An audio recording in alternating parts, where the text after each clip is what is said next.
जय श्री राधा। संतान की मंगल कामना और सुखी जीवन के लिए महिलाएं आश्विन मास के कृष्ण पक्ष की सप्तमी तिथि से नवमी तिथि तक जितिया व्रत रखती है।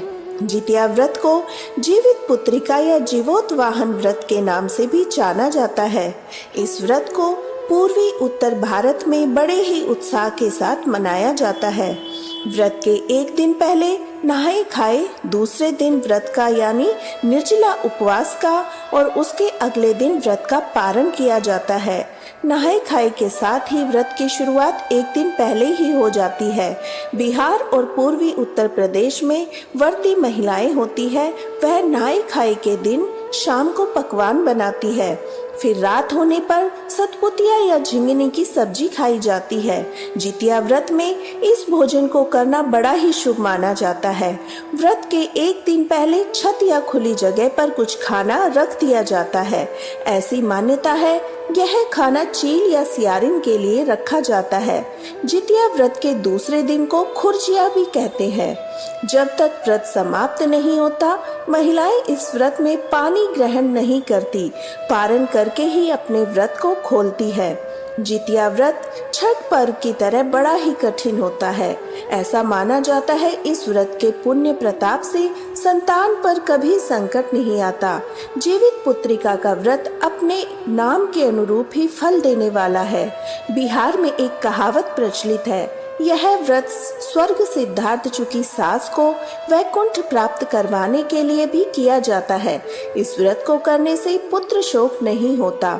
ऐसा माना जाता है कि महाभारत काल में अश्वत्थामा ने अपने अपमान का बदला लेने के लिए ब्रह्मास्त्र का प्रयोग करके उत्तरा के गर्भ में पल रहे अजन्मे शिशु को मार डाला था। तब भगवान श्री कृष्ण ने सूक्ष्म रूप से उत्तरा के गर्भ में प्रवेश करके उस अजन्मी बालक की रक्षा की थी।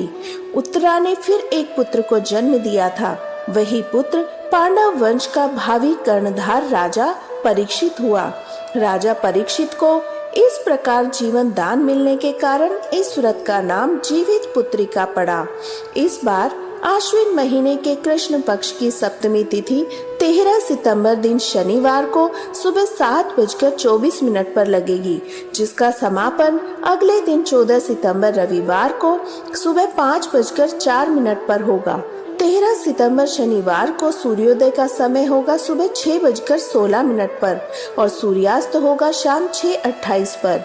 इस दिन भद्रा सुबह 7:23 से लेकर शाम 6:11 तक रहेगी, लेकिन भद्रा का वास स्वर्ग लोक में रहेगा। यह भद्रा पृथ्वी पर अशुभ नहीं मानी जाएगी, इसलिए इस समय में पूजा पाठ संबंधी जितने भी कार्य हैं, नहाए खाए के जो भी नियम हैं, उनका पालन आप कर सकते हैं। नहाए खाए वाले दिन शाम की पूजा का शुभ मुहूर्त रहेगा शाम 6:28 से शाम 7:38 तक।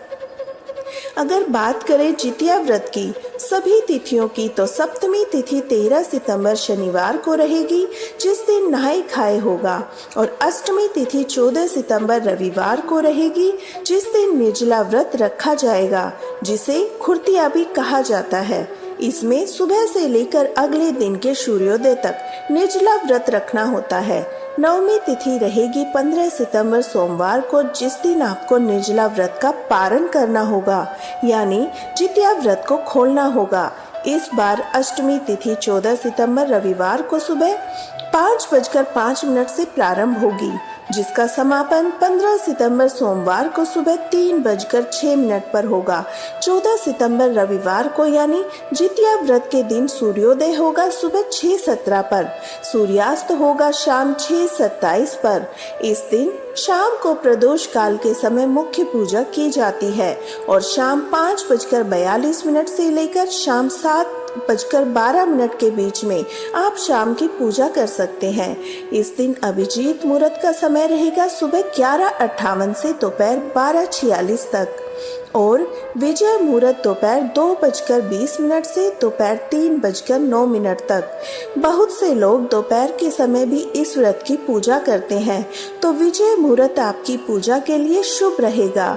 जितिया व्रत का पारण 15 सितंबर दिन सोमवार को सुबह 6:06 से सुबह 7:25 पर के बीच में किया जाएगा। इस दिन राहु काल का समय होकर 7:30 से सुबह 9 बजे तक। जितिया व्रत रखने से एक दिन पहले नहाय खाए के दिन नौनी का साग खाया जाता है। इस व्रत के पारण के बाद महिलाएं जितिया का लाल रंग का धागा गले में पहनती है, जिसके बिना यह व्रत अधूरा होता है। पूजा के दौरान सरसों का तेल और खल चढ़ाया जाता है। व्रत पारण करने के बाद इस तेल को अपने बच्चों के सिर पर आशीर्वाद के तौर पर लगाया जाता है। जितिया व्रत की मुख्य पूजा प्रदोष काल में की जाती है। इस दिन महिलाएं पूजा स्थल को गोबर से लीपकर साफ करके गंगा जल छिड़ककर शुद्ध करती है। उसके बाद एक छोटा सा तालाब पूजा स्थल के पास में बनाती है, जिसमें पाकर के डाल या टहनी खड़ी की जाती है। फिर तालाब के जल में कुशा से बनी जिमूत वाहन भगवान की मूर्ति स्थापित करती है। साथ ही गाय के गोबर और मिट्टी से चील या सियारन की मूर्तियां बनाती है, जिसके बाद सभी का विधि विधान से पूजन करके व्रत की कथा पढ़ी या सुनी जाती है। सबसे अंत में आरती करके भोग लगाया जाता है और अगले दिन सूर्य देवा को अर्घ देने के बाद व्रती महिलाएं नौनी का साग, मंडुआ की रोटी या भात खाकर अपने व्रत को खोलती है। आज की वीडियो और यह जानकारी पसंद आई हो तो वीडियो को लाइक करें और चैनल को सब्सक्राइब करें। जीवित पुत्रिका व्रत की कथा भी हमारे चैनल पर जरूर पढ़िएगा। जय श्री राधा।